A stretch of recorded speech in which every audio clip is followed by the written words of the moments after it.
earlier, does that mean that mas matatagalan pa yung pagbabalik ni Bo?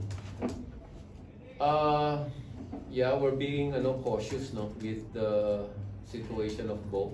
Mas mabuti nang nag-iingat. Yun nga, make doctor's clearance siya. Actually, he can practice, but still, we want to be safe. We want to be able to have him recover fully.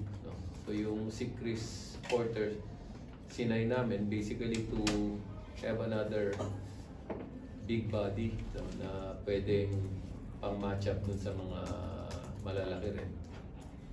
Tsaka yun, gusto namin yung mga may itsura din. Walang pangit dito sa arena siya. May advantage siya rin. Ako siya advantage. Coach, ano naman si Chris Porter? In shape ba siya or nag-practice na ba siya sa team? Nagpa-practice na siya ng ilang araw.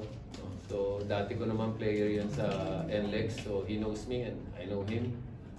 So, I don't think magkakaroon ng problema sa lending niya sa team.